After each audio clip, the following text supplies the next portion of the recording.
I'm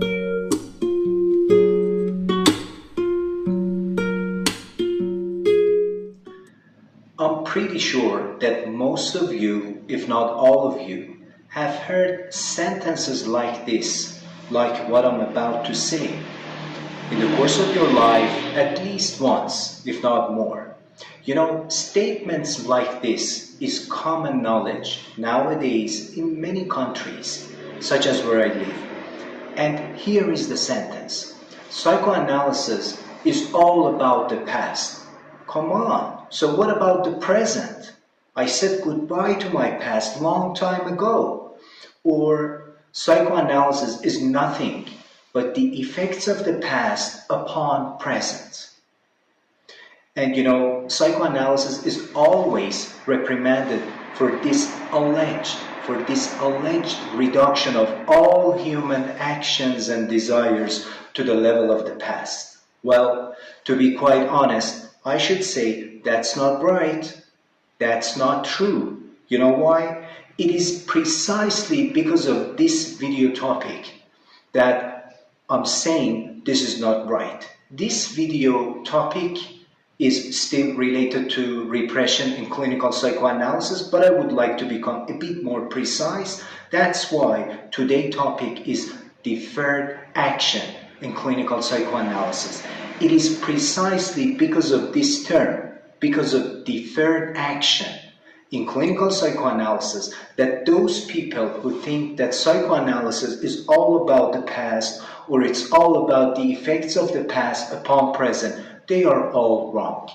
Okay, let's see what deferred action is about. Well, hello and welcome to my clinic. This is part 4 of a video lecture series regarding repression in clinical psychoanalysis. But given that there's been a very close link between primal repression and deferred action, I would like to name this session topic as deferred action in clinical psychoanalysis, but still this video is related to getting familiar with clinical psychoanalysis, and it is still pertinent to repression in clinical psychoanalysis. Anyway, over the course of my talk, I'm going to reply to these two questions. Question number 1, what is meant by deferred action in clinical psychoanalysis? Question number 2, what is deferred revision or action occasioned by? What is deferred revision caused by? And then after covering these two questions, I'm going to make an example. I'm going to give an example which was brought up by Sigmund Freud, and it is known as Emma case. There was a lady whose name was Emma, and I personally think that in order to understand the meaning of the term deferred action in clinical psychoanalysis, if you can actually get to the bottom of this example, you can realize what deferred action is all about, so to speak. And at the end of this video, you will be notified of the next week video lecture topic as well. By the way, my full name is Hooshang.Jahanpanah. I'm a clinical psychologist and I work in two fields: clinical psychoanalysis and psychoanalytic psychotherapy. Okay, let's get started. What is meant by deferred action in clinical psychoanalysis? What does it mean? Okay, based on Laplanche-and-Pontalis' book under the title of The Language of Psychoanalysis, it is an informative psychoanalytic, let's say, encyclopedia. Based on this book, experiences, let's say, impressions, and memory traces, they are all revised at a later date. You know why? Because they should be fitted in with new experiences.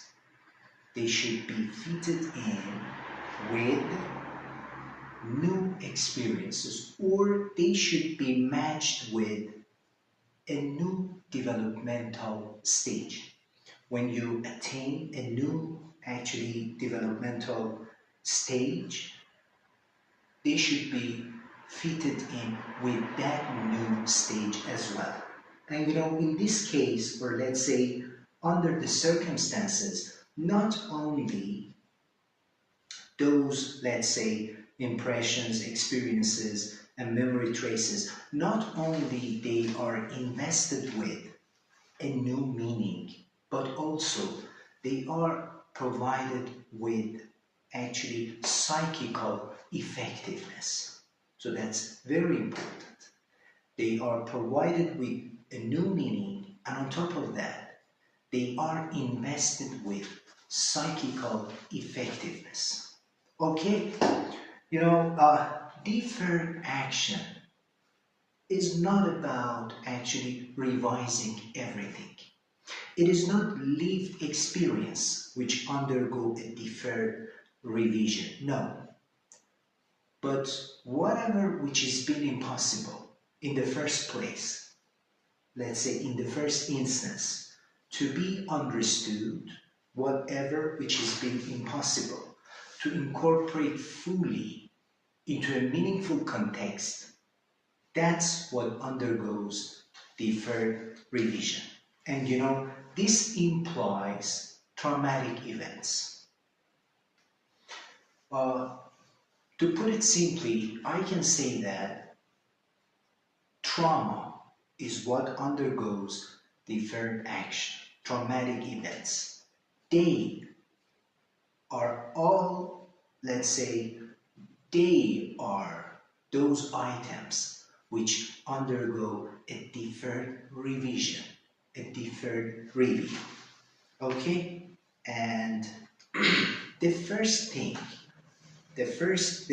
first thing that the introduction of this term, deferred action, does is to rule out the brief interpretation of psychoanalysis, which says that this field is about nothing but the effects of the past upon present.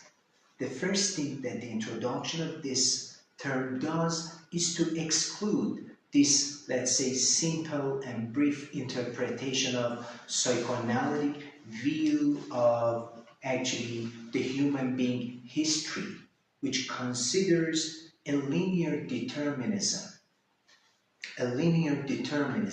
which is based on nothing but the effects of the past upon present. Psychoanalysis is always reprimanded for this alleged, let's say, reduction of all human actions and desires to the level of the past. And it is said that this tendency is getting progressively worse.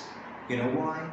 Because there are some psychoanalysts, even nowadays, who supposedly insist on, yes, they insist on that the entire destiny of human being, let's say, yes, the entire destiny of human being is determined in their first months of life. See, this is how worse this tendency has got. Okay. But the point is that, as a matter of fact, Freud had said from the beginning that the subject, human being, but the unconscious subject, revises past events at a later date. Freud had said so from the beginning, that the subject revises past events at a later date, later on. And it is this revision, it is precisely this modification, so to speak, which could invest those events with significance. It is this revision which could, let's say, provides them with efficacy, or even with pathogenic force. So this is the point. This revision is the thing which actually provides past experiences, impressions, events, and so on and so forth. This revision is the thing which provides them with actually pathogenic force, with significance, with efficacy. In 1896, Professor Sigmund Freud wrote a letter to his close friend, the same as always, to Wilhelm Fliess. On that letter, Freud says, quote, "I'm working on the assumption that our psychical mechanism come into being by a process of stratification." That is to say, the meaning of stratification, the division of something to different layers. Well, so in 1896, on that letter, Freud says, "I'm working on the assumption that our psychical mechanism come into being by a process of stratification." And Freud continues, quote, "The material present in the form of memory traces being subjected from time to time to a rearrangement in accordance with fresh experiences, to a retranscription." So this is what Freud actually wrote to his friend in 1896. And it implies that the beginning of this term, deferred action, could be somewhere around 1896. So to a retranscription means to transcribe something again, to arrange something again. And it is not the lived experience which undergoes a deferred revision. No. As I was saying some minutes ago, whatever which has been impossible to be understood in the first place, that's what undergoes a deferred revision. And this implies traumatic events. Traumatic events. Well, so I'm going to say it one more time. A deferred revision is not about your lived experiences. No. But it is about your traumatic events. It is about traumas. Because they couldn't be understood in the first place. You cannot tolerate it. It is beyond your tolerance. That's why they couldn't actually be incorporated fully into a meaningful context. Then they actually undergo a revision. But this is not a simple revision. It is studying things again, but later on in future. And okay, this is about the first two questions. I've already talked about the definition of deferred action. And this is about the first question, the definition of deferred action, or what is meant by this term. Now the question is, what is deferred action occasioned by? What is it caused by? Well, deferred revision is occasioned by events and, let's say, situations, or it is caused by an organic maturation which allow you to gain access to a new level of meaning and then to rework your past experiences. So this deferred revision, this deferred action is occasioned by situations and events, to be more precise, by traumatic events, or it is caused by an organic maturation which allow you to reach a new level of meaning and then to rework your past events, experiences, and the like. And in this case, the human being's sexuality is an extremely suitable field, for this phenomenon of deferred action, human sexuality. And Sigmund Freud, in his article under the title of the Project for a Scientific Psychology, it's been published in 1895, if I'm not mistaken. In this article, Freud actually, in dealing with hysterical repression, he asks himself why repression falls particularly upon the sexual realm.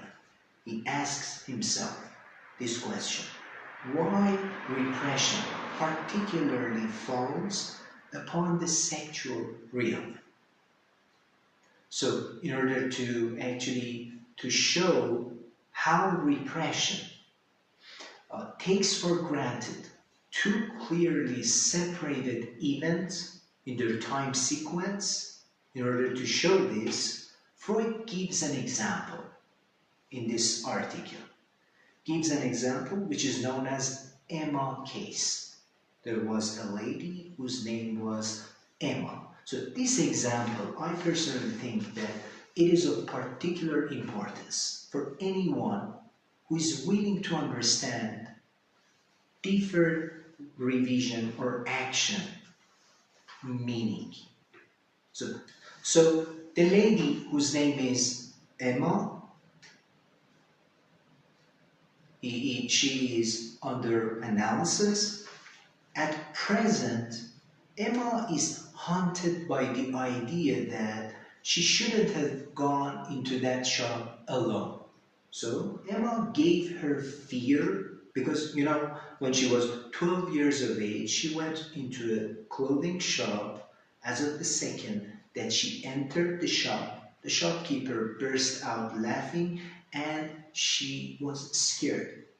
And then she ran away. So, it might seem a bit funny. You enter a shop and then you ran away because of a laughter.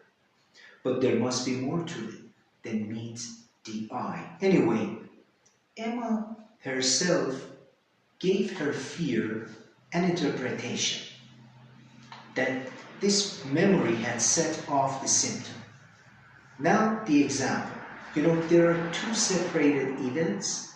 One of them occurred when she was 12 years of age. However, the other one had occurred when she was 8 years of age.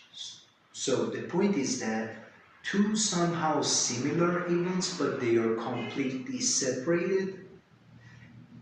Here is the example. When Emma was 12 years old, that is to say, a little bit after the onset of puberty, she entered a shop, a clothing shop. There were two shop assistants. When she entered the shop, they burst out laughing. This gave her two ideas.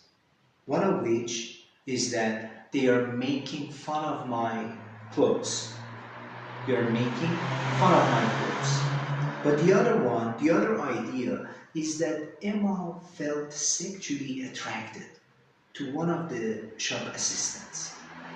She felt sexually attracted to one of them. And this idea isn't a vowel. It isn't a vowel. The first one was a false link. Sigmund Freud called this event, this scene 1. You know why? Because it pops up first. It comes up in analysis before the other event. So that's why he actually named it as scene 1 or event 1.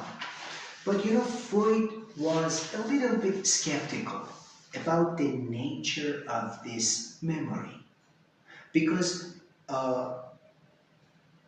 it couldn't account for Emma fear.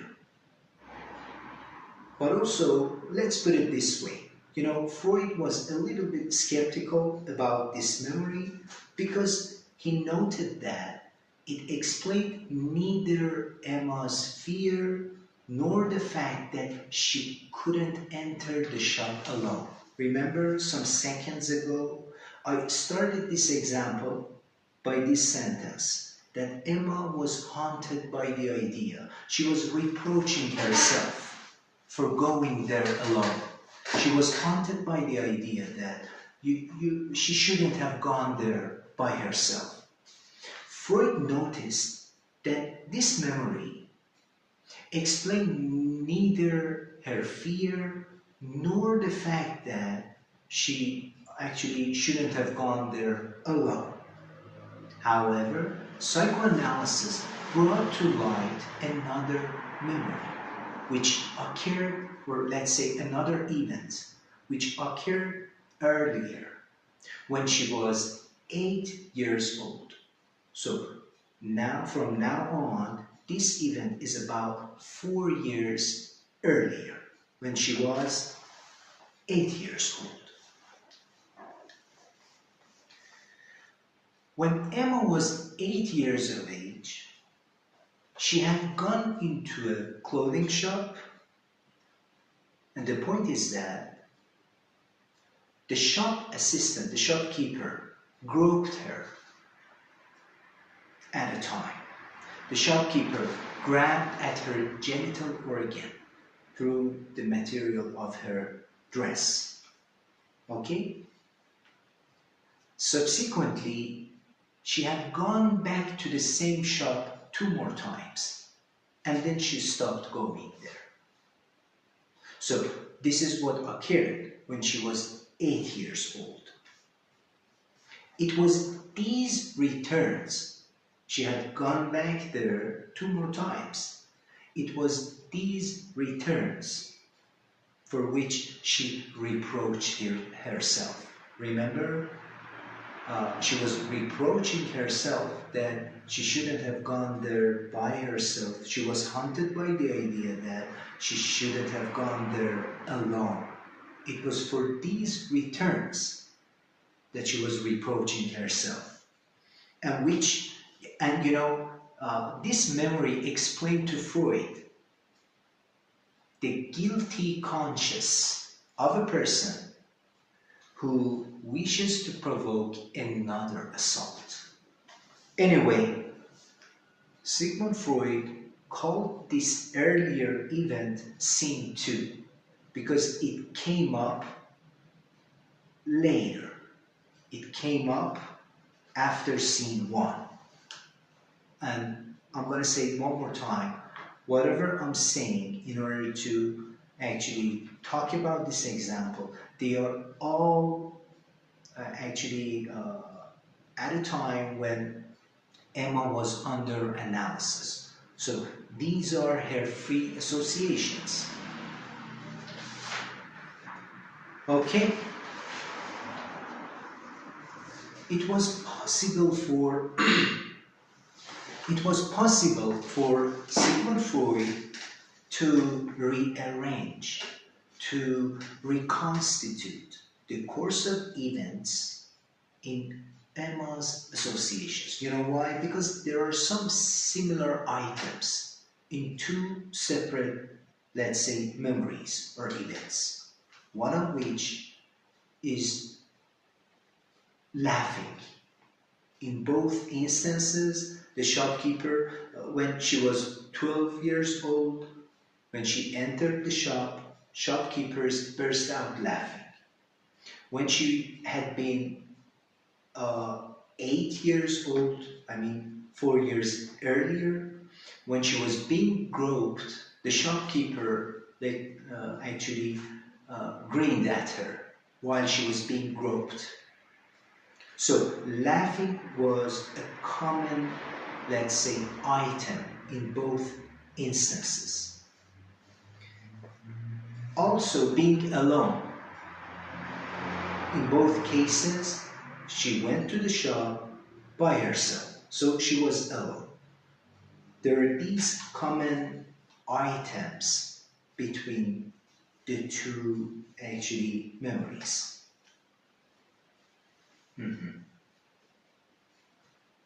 And you know, this finally explained to Freud how Emma had come to be haunted by the idea that she actually shouldn't enter the shop by herself.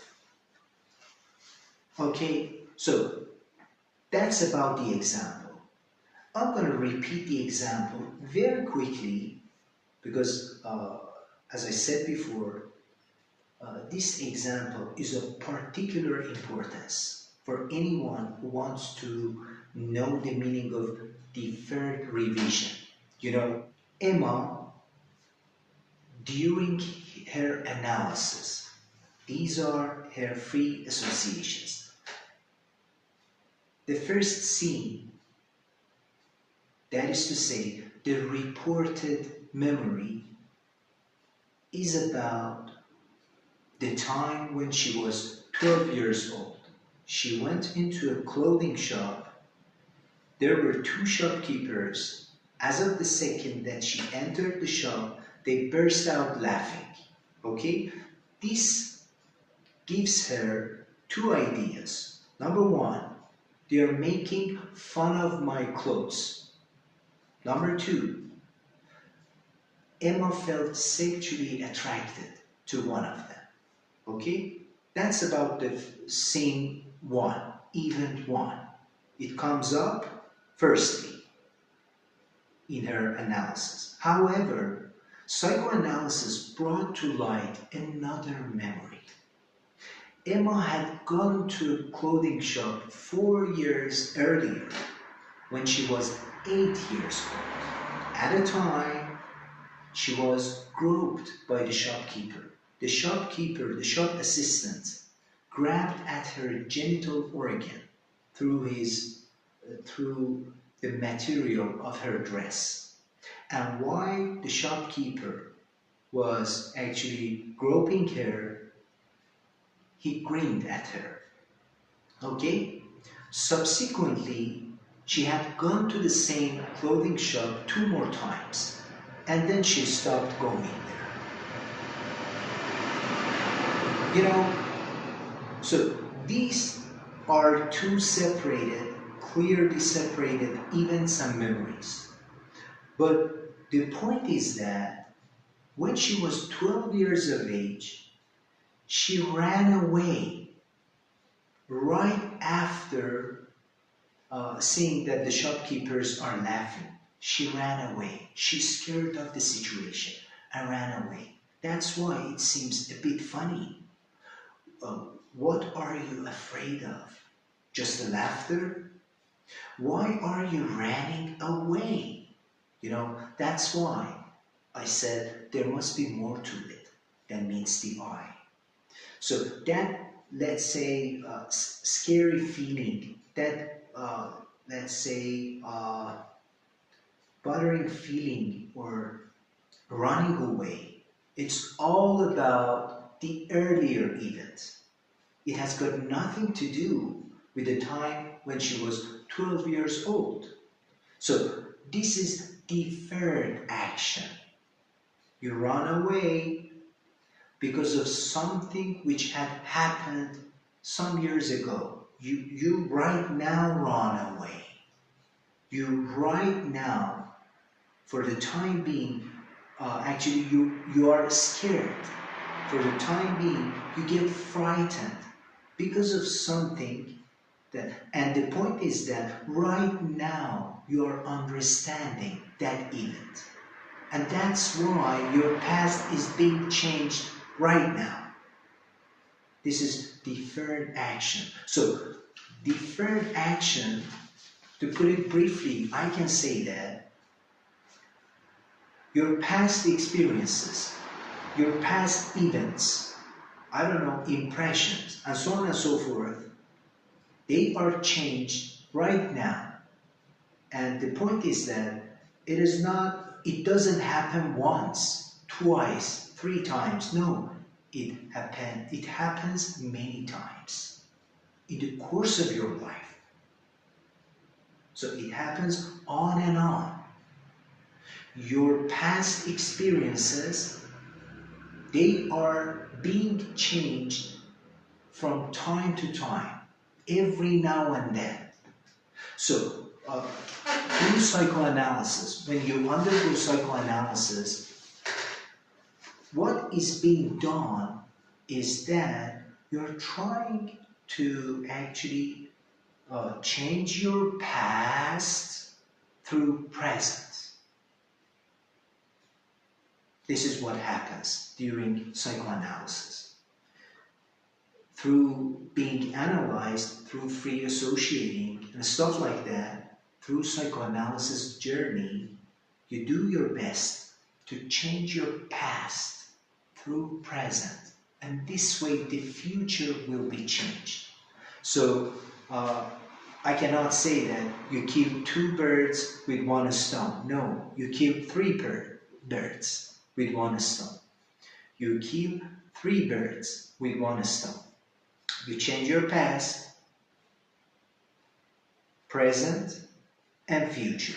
Anyway, from this, Freud developed his fundamental idea that the two memories, 8 years of age and 12 years of age, none of them could retain their original meaning.